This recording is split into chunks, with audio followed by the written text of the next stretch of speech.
Bueno, pues ahora les damos la bienvenida a todos quienes nos van a empezar a sintonizar a través de El Heraldo Radio en toda la República Mexicana. Esto es Me lo dijo Adela, yo soy Adela Micha y me da un enorme gusto recibirte aquí en este espacio. Santiago Nieto es titular de la UIF, la Unidad de Inteligencia Financiera de Hacienda. Bienvenido, ya tocaba que vinieras. Muchísimas gracias, Adela, por la invitación. Siempre es un placer platicar contigo. Muchas gracias. ¿O no? No, discutir. ¿O no? Si es un placer, entonces no hago muy bien mi trabajo. ¿Cómo estás, Santiago? No, muy aguda, y eso siempre me ha gustado. No, muchas gracias. Gracias por aceptar la invitación. Pues casi 3 años, ¿no? Ya al frente de la UIF. ¿Qué balance haces, Santiago? A ver, yo creo que es importante el aumento en el número de denuncias ante la Fiscalía General de la República y ante las fiscalías locales. Un segundo tema, la aproximación con distintas áreas del Estado mexicano para trabajar de manera conjunta que antes no se tenía, y eso va desde Secretaría de Seguridad, Sedena, Marina, Centro Nacional de Inteligencia, hasta la vinculación con los gobernadores, la generación de las unidades de inteligencia patrimonial y económica y, bueno, recientemente el INE en los temas electorales. Yo creo que también un tema importante, un cuarto tema, sería la vinculación con el sector financiero para aumentar el número de congelamiento de cuentas. Tenemos más de 7,000 millones de pesos congelados, muchos de los cuales nadie reclama. Sobre todo en narcotráfico y trata de personas, nadie lo reclama, y que creo que es importante que cambiemos la dinámica legal para efecto de poder utilizar ese dinero para el instituto, para devolver al pueblo lo robado, la tesorería de la Federación, como sea. O sea, buscar algún mecanismo. Ahí está esa lana. Ahí está ese dinero, en este momento se lo quedan los bancos y creo que sí valdría la pena hacer algo para poder utilizarlo para beneficio del Estado mexicano, máximo en las condiciones en las que vivimos por la pandemia y toda la contracción que hemos visto, ¿no? Bueno, pues se necesita. ¿No? Se necesita. Ahora, ¿cómo están trabajando juntos? ¿No? Todas las áreas, ahora que me dices con el INE, etcétera, ¿cómo están trabajando juntos? Bueno, con el INE, la ley, desde el año 2014, obliga a que haya un convenio de colaboración entre el INE y la UIF para intercambio de información. Después, a propuesta, de la consejera Humphrey, para los temas de violencia política en contra de las mujeres, nos metimos a hacer 2 anexos técnicos. Lorenzo Córdoba estuvo de acuerdo y al final fueron un anexo técnico para el procedimiento especial sancionador, incluyendo el tema de violencia política en contra de las mujeres, para algo muy importante, poder identificar la capacidad económica de los agresores. Okay. Claro, alguien puede decir, bueno, es que es un presidente municipal en un municipio de Oaxaca perdido, sí, pero esa persona puede ser un cacique en la zona y eso hay que poderlo medir. O finalmente, si el INE o la Sala Regional Especializada les van a poner una sanción, esto tiene que ser con base en la capacidad económica real. Por otro lado, se hizo un anexo para tener intercambio de información, para tener modelos de riesgo, que trabajamos conjuntos entre el INE y la UIF, cada quien el suyo, pero digamos calibrándolos. Y, por ejemplo, nos mandaron el padrón de proveedores del INE para ver que no hubiera empresas fachada o factureras. Nos han mandado candidatas para revisar, les entregamos la información y, bueno, por supuesto estamos en un tema importante respecto, en 5 casos, que ya en los grupos de trabajo se han estado planteando de posibles temas violatorios de la normatividad electoral. ¿Puedes adelantar algo? Prefiero no, pero sí tiene que ver con las candidaturas, tiene que ver con incluso consejeros o personas que reciben dinero para funcionarios que han recibido dinero de partidos políticos, temas de empresas fachada y factureras que terminan pagándole a grupos políticos para poder financiar campañas y que lo que hacemos es ellos o nosotros lo detectamos, intercambiamos la información, nosotros congelamos, ellos inician sus procedimientos de responsabilidad. Pero ¿ustedes investigan solo si el INE se los pide? Tenemos en el modelo de riesgo, a ver, sí, hay 2 modelos. El reactivo, que es cuando el INE nos hace un requerimiento, o puede ser la Fiscalía Especializada en Delitos Electorales, la Fiscalía General de la República, etcétera, o cuando de nuestro propio modelo de riesgo aparece algo que sea irregular. Ahora, el presidente sí me fue muy claro, me dijo, no quiero que haya una percepción de que se utiliza la UIF con un aspecto electoral y, por tanto, si hay algo que se denuncie despasada la jornada electoral, pero si el INE el Poder Legislativo, el Poder Judicial, la Fiscalía General de la República te requieren información, tú se las tienes que entregar. Ya, es que estoy pensando en un caso, por ejemplo, el de San Luis Potosí, el de Gallardo, ¿no? Del Partido Verde, que dicen pues que está involucrado en el narcotráfico, etcétera, etcétera, y es candidato a la gubernatura. ¿Se está investigando? Bueno, se está investigando honestamente a todas y todos los candidatos a gobernador. Todos. El modelo, estamos haciéndolo a través de un modelo de riesgo. Entonces, el INE pasa la información y lo que hacemos es introducir los nombres con algunas variables, candidatos, partidos, etcétera, y el modelo analiza 254 variables, desde la edad, el lugar de residencia, algún tipo de referente que haya tenido un banco, notas periodísticas, y con eso se les da una calificación de 0 a 10. Los que están pues, más arriba, más cercanos al 10, hay más posibilidad de que haya un caso de lavado de dinero, y esos casos son los que le damos al INE para que ellos procesen. A partir de ahí, pues las autoridades electorales tendrán que ejercer sus funciones y nosotros, pues, pasando el proceso, en los casos donde no hayamos denunciado, si tenemos casos de denuncias previas, podemos seguir con la operación. Ahora, a ver, Santiago, tú me dices, el presidente ha sido muy claro de que esto no se haga un uso electoral de la UIF, sí. Pero los señalamientos van en ese sentido, ¿no? A la UIF. Se está haciendo un uso político y se hace un uso electoral de la Unidad de Inteligencia Financiera. ¿Qué dices tú al respecto? A ver, es que tenemos que, primero hay que plantear quién lo dijo, ¿no? Sí, bueno, la oposición. Y algún sector de la oposición, digamos, tampoco la oposición en su conjunto. Básicamente viene esto de cabeza de vaca, de Lavalle, es decir, pero hay que ver el paso previo. ¿Qué sucedió? Cuando nosotros llegamos a la administración, 2018, diciembre, con acuerdo de la Fiscalía General de la República, se hizo una primera investigación sobre el asunto de Odebrecht. Era un caso que para todos era una espina en el corazón en cuanto a que solamente México y Venezuela éramos los únicos países que no habíamos podido generar una acción en contra de los temas de corrupción y de cohecho internacional de Odebrecht. Aquí no se hicieron. Y aquí no se hicieron. Y el resultado fueron una serie de denuncias ante la Fiscalía y como sabemos la Fiscalía obtuvo órdenes de aprehensión, una de ellas en contra del señor Lozoya, de su señora madre, etc.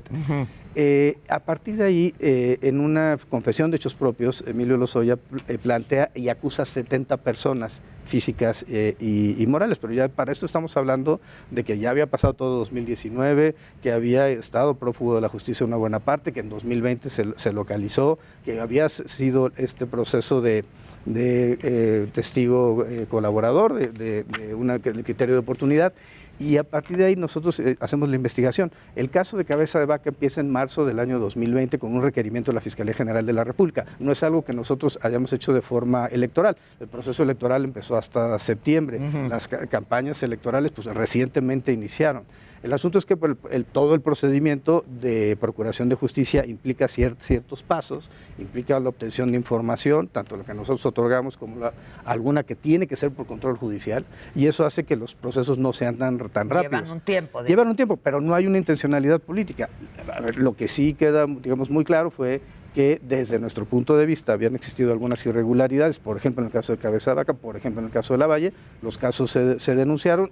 La Fiscalía encontró elementos suficientes y en un caso solicitó la declaración de procedencia y en otra pues vinculó a proceso. Pero no es que se trate de un tema o de un uso, digamos, electoral. Es simple y sencillamente los tiempos, el procedimiento. ¿Cuánto podemos confiar que la UIF es independiente, Santiago? A ver, creo que una premisa fundamental de las unidades de inteligencia, de acuerdo con la recomendación 29 de Gafi, es precisamente la autonomía técnica y de gestión. Sí, sin duda, ¿no? Hay distintos tipos de unidad, digamos, y aquí el tema es que hay a veces, la nuestra es una unidad administrativa, digamos, dependiente de la Secretaría de Hacienda, a veces son del Banco Central, y nosotros somos una unidad, ¿no? Creo que valdría la pena que tuviera una característica distinta. El PAN ha planteado que fuera un órgano constitucional autónomo, hay iniciativas, por ejemplo, de Morena, diciendo que sea un organismo más bien descentralizado, pero digamos, se ha planteado varias hay quien ha dicho, tiene que ser como el SAT, un organismo desconcentrado. Entonces,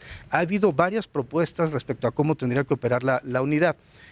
Hasta ahorita está como hasta está. Este momento está como está y somos una unidad dependiente del secretario de Hacienda, que evidentemente depende del presidente de la República, del Ejecutivo Federal. Sin embargo, yo puedo decir que a mí lo que me han dicho es, salga quien salga. Y hemos estado pues denunciando casos de gobiernos de Morena. Sí, por supuesto, gente vinculada, por ejemplo, al gobierno en el estado de Morelos, o tuvimos casos también vinculados con los administradores aduanales designados por este propio gobierno. En un trabajo conjunto con Horacio Duarte y con Raquel Buenrostro nos permitió mover a más de 10 administradores aduanales, donde encontrábamos cosas de empresas fachada que terminaban pagándole sueldos y salarios o a nombre de la mamá o del papá, etcétera, de empresas que al final del día tenían algún trato comercial con la aduana. Entonces, ese tipo de cosas, evidentemente, en buen español se llaman corrupción, y es el tipo de cosas que hay que combatir, ¿no? Porque si estás de acuerdo conmigo, porque seguramente lo has escuchado, que dicen, es que la UIF tiene un zapato encima, ¿no? Si hablas, si eres oposición, si hablas mal, etcétera, etcétera, pues ya te mandan a la UIF, ¿no? Sí, pero más que a la UIF, nosotros lo que hacemos es entregar la información, y en muchos casos pues, yo no puedo, digamos, medir cuál es la operatividad política, ¿no? Si en un caso la presa La Boquilla, ¿no? Que eso fue de lo más cuestionado, nos solicita la Secretaría de Seguridad Pública que investiguemos a varias personas y encontramos irregularidades, pues se denuncian esas irregularidades. Si la Fiscalía va o pide algún tipo de información, o la Secretaría de la Función Pública, pues mi obligación es darle la información. Ahora, lo que creo que sí es importante es pues mantener de este mes una posición de que se tenga la confianza en que se está trabajando, además, no solamente en temas de corrupción política, que son muy importantes, sino en temas como la trata de personas, el tráfico ilícito de migrantes, el tema del narcotráfico, bueno, el ingreso de fentanilo al país, ¿no? Eso es recientemente Estados Unidos ha lanzado una política que involucra temas vinculados con México por el ingreso de fentanilo, y es algo que tenemos que combatir.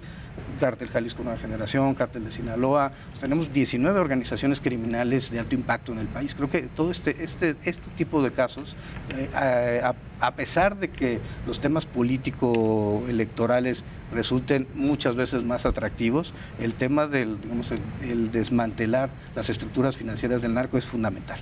O de la trata de personas. O de la trata, Son que niñas, es otro, niños. sí, claro, que además es otro negocio multibillonario, ¿no? Sí, se habla de 150 billones de dólares de ganancias anuales en tema de trata de personas. Después del tráfico de drogas, muy similar al tráfico de armas, son las actividades delictivas más redituables en el sistema, digamos, en el ámbito criminal. Y de América Latina, pues estaríamos hablando que hay un 12%. Y México, desafortunadamente, tenemos problemas de turismo sexual infantil en algunos espacios, y es algo que evidentemente se tiene que combatir, ¿no? Ahora, a ver, Santiago, mencionabas a Cabeza de Vaca. Desde la UIF, ¿cómo va este proceso? Bueno, nosotros primero, esto empezó como en marzo del 2020, nos hicieron 3 requerimientos de información, vimos que había elementos suficientes para presentar la denuncia, se presentó una primera denuncia. Después, él te denunció a ti también, ¿no? En lo personal. Él planteó en Estados Unidos, contrató un despacho para generar una opinión negativa hacia la UIF y hacia mí en Estados Unidos. Lo soy así en su momento, me denunció, en su momento me denunciaron otras personas, no sé, César Duarte, pero digamos, en este momento Cabeza de Vaca, no, hasta donde yo sé, el tema ha sido reservado exclusivamente al asunto de la contratación del despacho, donde la esposa pagó estos $100,000 en depósito, ¿no? Y luego $1,650 por hora para llevar. O sea, son carísimos los abogados allá. Es un cabildeo. Por hora. Por un cabildeo, ¿no? Sí, por un simple cabildeo con congresistas norteamericanos, con autoridades norteamericanas, de las agencias sobre todo. Y es lo que dice el contrato. Y yo le presenté una nueva denuncia porque en ese contrato viene la casa del gobierno de Tamaulipas como el lugar sede del contrato y donde se recibirían, digamos, notificaciones.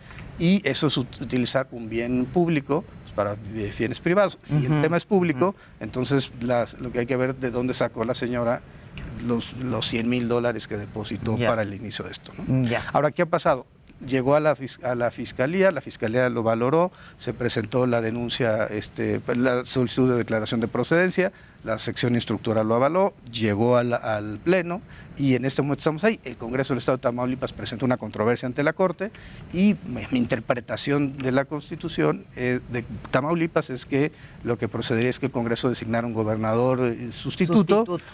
Pero evidentemente esto tendrá, uno, que resolverlo la Corte, y dos, la decisión está en manos de la Fiscalía si solicita o no una vinculación a proceso. ¿Cómo estás trabajando con la Fiscalía? Bueno, con el fiscal es público que no hay un buen... Sí, pero más allá de las filias y fobias personales, yo creo que lo que importa es que las instituciones funcionen. Yo diría que con CEDO, por ejemplo, pues hemos trabajado muy bien estos temas de delincuencia organizada, tenemos mesas periódicas, hay un gabinete de judicialización que se reúne periódicamente con la gobernadora, la jefa de gobierno, los gobernadores, y trabajamos temas, particularmente, por ejemplo, este asunto de cabeza de vaca.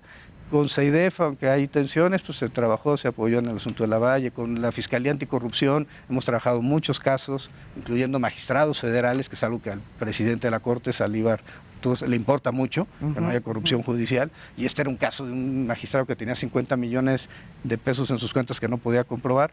Y bueno, con la Fiscalía Electoral yo tengo un enorme aprecio por el maestro Ortiz Pinchetti, y bueno, por supuesto, pues toda la colaboración. Digo, eso es por mencionar algunas áreas. Ahora con Scrapa estamos trabajando el tema de extinción de dominio de estos 7,000 millones, los primeros 600 los queremos trabajar para que se extinga el dominio, y eso pues, le corresponde jurídicamente a la Fiscalía, y pues ha habido acercamiento. Ahí vamos. O la Fiscalía de la Ciudad de México, o la del Estado de México, trabajamos muy bien. Con la general, pues con la institución, digamos, con el fiscal no hay un buen entendimiento, digamos. A ver, ¿no se está abusando del congelamiento de cuentas, Santiago? A ver, eso es un arma poderosa, evidentemente. Muy poderosa. Pero es algo que se puede ejercer solamente en aquellos casos en que se tiene algún indicio de que existió una irregularidad financiera. Llámese empresas fachadas, factureras, lavado de dinero, narcotráfico, etcétera. Y también lo cierto es que tenemos la jurisprudencia Medina Mora, que es un mecanismo por el cual las personas pueden acudir al juicio de amparo o a una garantía de audiencia en sede administrativa para poder aclarar. La recomendación 38 de Gafi señala que cuando hay una petición internacional se tiene que actuar, y que es importante que a nivel local se desarrollen procedimientos de este tipo cuando estemos en presencia de casos en el ámbito local. Casos del cártel de Sinaloa, cártel Jalisco, pues por supuesto que se vinculan a Estados Unidos, o de corrupción política. No tienes ni idea, bueno, sí lo sabes, pero ¿cuánta gente termina de la clase política comprando bienes inmuebles en Estados Unidos, ¿no? Pero la parte, yo creo que más importante es que hay casos a nivel local, por ejemplo, Tenancingo, Tlaxcala, ¿no? Los temas de trata, que pues no van a tener repercusión internacional, y por tanto es importante tener un mecanismo para que no se mueva el recurso. Ahora, tenemos un enorme problema. O sea, seguir la ruta del dinero, exactamente, ¿no? O sea, ese es el objetivo. Es que estoy pensando en el caso que tuiteaste ayer, por ejemplo, de Andrés Roemer, que está acusado de violación. Entonces, ¿por qué congelarle sus cuentas? Fue una petición primero de la fiscal de combate a la trata, Laura Borbolla, perteneciente a la Fiscalía General de Justicia de la Ciudad de México, ¿no? De la fiscal Ernestina Godoy. Nos hacen el requerimiento, les pasamos la información, hay unos movimientos que nos parecían raros, un par de empresas con un mismo domicilio, con 500 millones de transferencias. Nos pareció por lo menos que había un tema que se tendría que aclarar, en términos fiscales para el SAT, pero también en términos financieros para nosotros. Y después la fiscal de combate a la trata de personas nos solicita el congelamiento. Como ya teníamos el antecedente de que había ciertas irregularidades, se procede. Claro, si no hubiera algún antecedente financiero o de irregularidad, no puedes hacer. No podríamos hacerlo. No podríamos le hubieras dicho a la fiscal, no lo puedo hacer. Exactamente. Pero ¿cuál es la anomalía en este caso? Hay empresas con características de fachada que reciben recursos, transfieren entre ellas, y los montos son montos muy elevados en un corto tiempo. Entonces, lo que se tendría que acreditar es de dónde vinieron esos. Son como 500 millones que faltaría de acreditar, porque digamos, queda claro el destino, cómo se fueron trasladando entre las empresas que tienen el mismo domicilio, pero no el origen. Digamos, no hay una contratación gubernamental o algo que pudiera permitir saber de dónde venía esa cantidad de recursos. Y como esos tenemos muchos casos en factureras, en empresas fachada.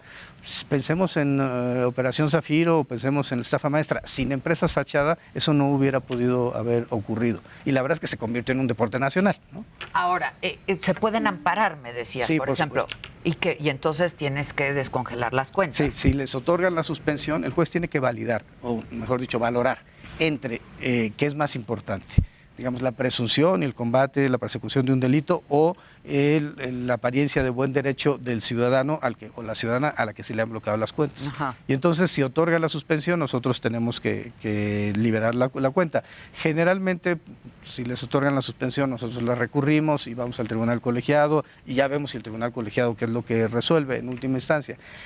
Digamos, ya tenemos algunos casos, creo que uno muy importante, que es el de Kamel Nasif en la Suprema Corte, y esperemos que la Corte se pronuncie. Tengo absoluto respeto por las y los ministros de la Suprema Corte de Justicia de la Nación, pero sí les estamos, digamos, haciendo valer en el argumento jurídico que no solamente esto incumple con el estándar internacional, sino que el efecto de liberar cuentas, sin que haya terminado el proceso penal, sin que haya un juez intervenido para decomisar bienes o un ministerio público para asegurar, lo que termina haciendo es que, en el caso de Kamel Nasif, se lleva 800 millones, ¿no?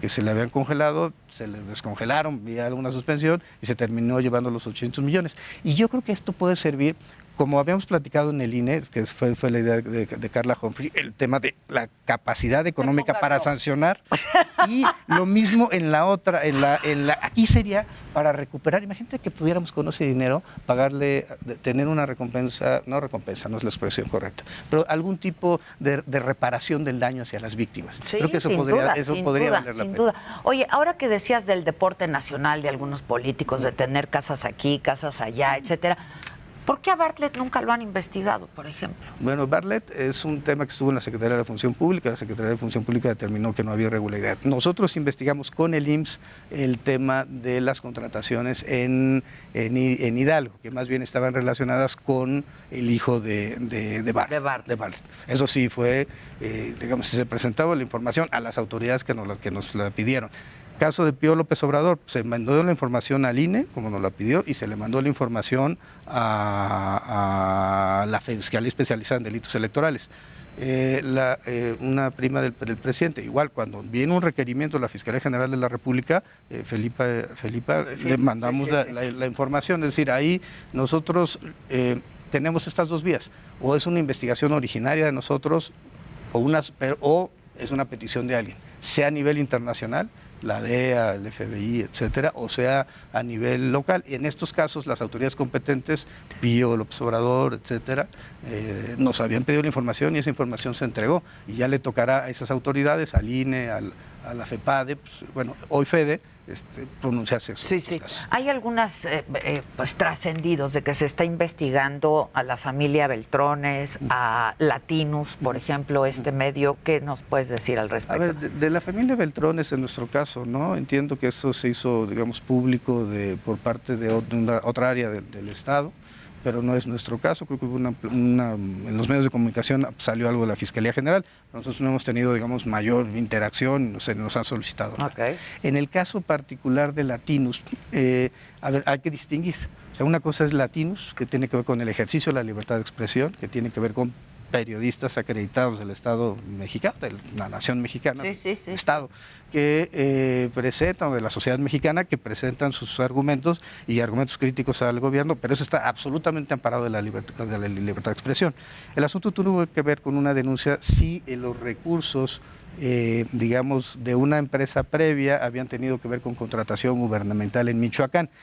Si eso se acredita peculado, estaríamos hablando de otra cosa, pero eso no tiene nada que ver con Latinus y no tiene nada que ver con los periodistas que intervienen en Latinus. ¿Tiene que ver con los dueños de Latinus? No, ni siquiera con ellos. O sea, el tema es una contratación del gobierno del estado de Michoacán con empresas, unas empresas vinculadas con el sector salud, y ahí vienen otras empresas. La irregularidad, en todo caso, estaría de acreditarse triangulación de recursos de regreso a funcionarios de Michoacán, ahí estaría la irregularidad. ¿Pero sí se está investigando? Pero no tiene que ver con Latinus. Ya, pero sí se está investigando. El tema del sector salud de Michoacán, sí, el tema de Latinus no, porque A ver, insisto, es un tema de libertad de expresión. No quiero que nos corten, entonces déjame hacer una pausa y regresamos. Vamos a seguir conversando con Santiago Nieto, el titular de la UIF, la Unidad de Inteligencia Financiera. Esto es Me lo dijo Adela y ya volvemos. Bueno, estamos de regreso y seguimos conversando. Está aquí con nosotros en el estudio Santiago Nieto, el titular de la UIF, la Unidad de Inteligencia Financiera de la Secretaría de Hacienda. Me van a decir que te censuré, pero es que la guillotina nos corta. Estábamos con el asunto de Latinos, que me decías que quieres que quede muy claro. Sí, que no puede haber, digamos, investigación por un tema vinculado con libertad de expresión y libertad contractual. El asunto que a nosotros sí nos preocupa es la contratación gubernamental para desvío de recursos, pero en todo caso lo que hay que acreditar, que no está acreditado, es triangulación de recursos de regreso hacia la autoridad estatal, ¿no? En este caso, el gobierno del estado de Michoacán. Que eso sí se está investigando. Eso sí. Eso sí se está investigando. Oye, de Samuel García, ahora con el proceso electoral, ¿se está investigando a él o a su familia? De cualquier candidato o candidata en este momento no te podría mencionar absolutamente nada por el planteamiento del presidente. Además, creo que no sería correcto. Hay que esperar y en todo caso pues ver qué viene más adelante. Yo creo que es importante pues, que la ciudadanía vaya a votar, digamos, por el partido de su preferencia. Sí. Y en el caso de las autoridades, pues hay que tener una actitud de imparcialidad como lo establece la Constitución, imparcialidad en el ejercicio de los recursos y equidad en la contienda electoral. 134 es muy claro, así está contenido en este momento. Yo creo que es responsabilidad de todos actuar de manera... A propósito del proceso electoral y de la institución electoral, te decía yo en el corte, y lo hago ahora, que estamos de regreso y que estamos al aire, que pues fuiste, yo creo que el único funcionario de esta administración que públicamente te pronunciaste por el reconocimiento y la autonomía del Instituto Nacional Electoral, ¿no? Bueno, Olga Sánchez Cordero también mencionó el día que fueron al Talleres Gráficos de México, dijo que tenía el INE todo el respaldo del gobierno federal, de la Secretaría de Gobernación, para cualquier tema que se tuviera que desarrollar. A mí me parece que Morena, como nosotros, como partido en el gobierno, yo no milito en Morena, pero formo parte de un gobierno de la cuarta transformación, pues tenemos que ser muy responsables en nuestro actuar respecto a ese tipo de amenazas. Realmente se encuentran absolutamente fuera de lugar. Ahora, yo creo que también pues, es importante que las personas voten, que en todo el país, estamos hablando de la elección más compleja de la historia, viene la más grande y la más compleja. Y viene la consulta popular, que es algo que no se había desarrollado, y eso va a ser el 1 de agosto, y también creo que es algo donde hay que buscar, creo, mecanismos alternos. Eso le corresponderá al INE, tratar de buscar que salgan más baratas las elecciones, a lo mejor voto electrónico, a lo mejor voto por internet, a lo mejor urnas electrónicas, no lo sé, eso le tocará a ellos definirlo, pero yo creo que es importante en este contexto, donde además se separaron dos elecciones, o una elección de una consulta que podrían haberse dado el mismo día. Creo que es importante que haya una posición muy clara del gobierno de apoyar que se desarrollen esos ejercicios, porque la ciudadanía exprese su voto en el sentido que quiera. En el caso de la consulta, yo soy muy claro, yo voy a votar porque sí se enjuicie a los expresidentes y en general los casos de corrupción del pasado. ¿Hay algo en contra de Peña Nieto, alguna investigación o de funcionarios cercanos a él, Videgaray? Dentro de las 70 personas que denunció Emilio Lozoya se encuentran Enrique Peña Nieto y se encuentra Luis Videgaray. Hasta Pepe Mid estaba ahí, ¿no? Sí, pero quisiera saber, pero sí hay que distinguir, ¿no? Yo lo que plantearía es, tenemos ahorita 35 de esas 70 personas ya analizadas, se han presentado denuncias en contra de 21, donde sí hemos encontrado elementos.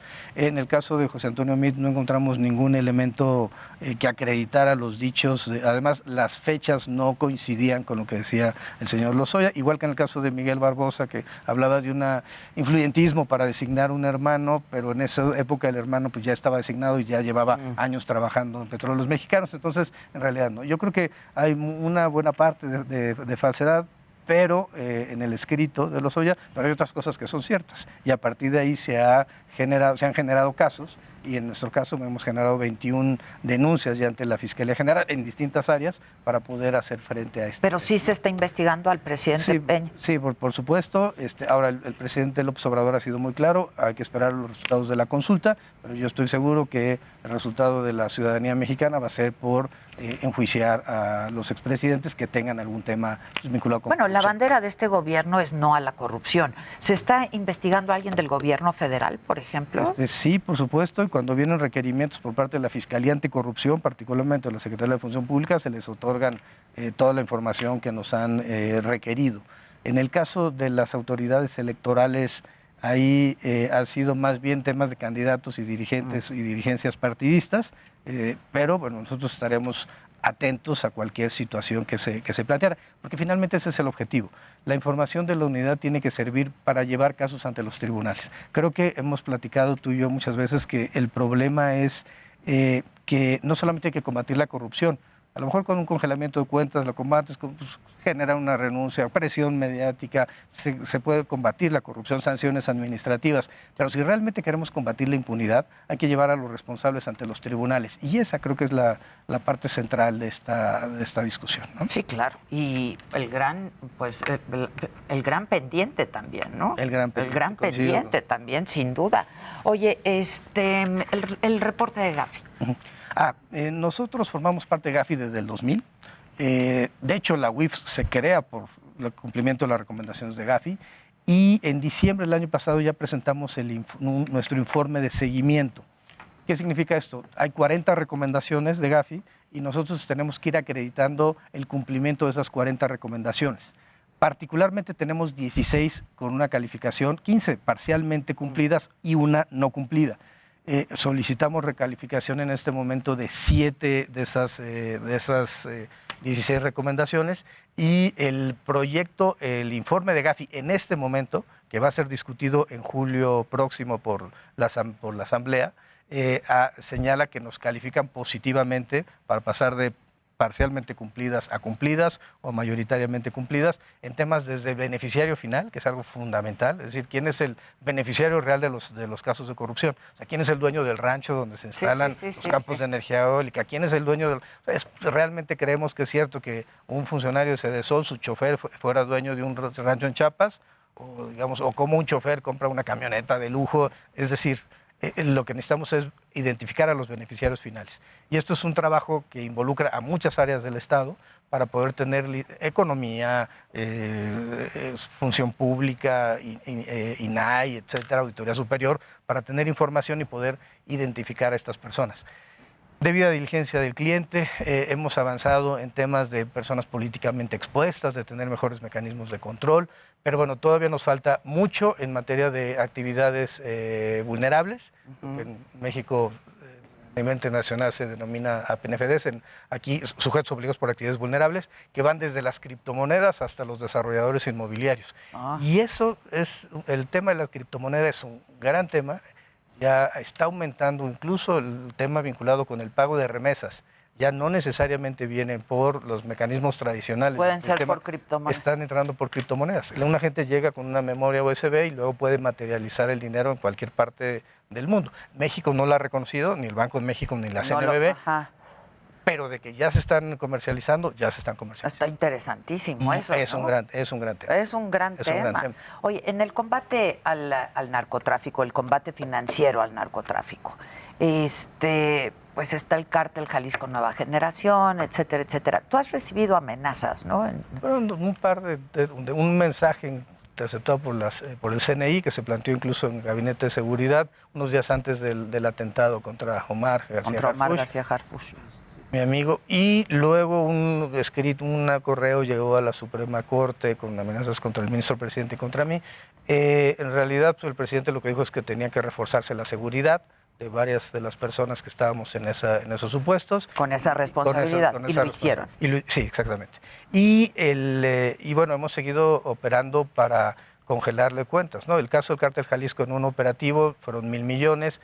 Esta semana acabamos de hacer un congelamiento de cuentas de 154 personas vinculadas con Viagra, ex familia michoacana, y Cártel Jalisco en Michoacán, son como los generadores de la violencia, muchos de ellos sicarios, que por supuesto tienen poco manejo en el sistema financiero, pero bueno, lo importante es la localización y como tú decías, el combate a la estructura financiera. O sea, mientras tengan dinero, van a poder seguir pagando gobiernos, van a poder seguir pagando jueces, van a poder seguir pagando policías, ministerios públicos, sicarios. Entonces, el tema está en disminuir la base social a partir de todos los procesos de programas sociales y combatir la estructura financiera deteniendo a los líderes.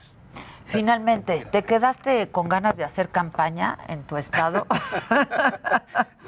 Porque has estado acompañando a Celia, Acompañé un día a Celia, fue a visitar San Juan del Río, que es mi municipio de origen, y bueno, la acompañé, pero en absoluto respeto a la normativa electoral, es decir, no podía pronunciarme sobre ella, fin de semana, vehículos privados, o sea, todo cumpliendo by the book, la ley. Pero te quedaste con las ganas, digo, eres muy joven. Yo estoy a lo que el presidente diga.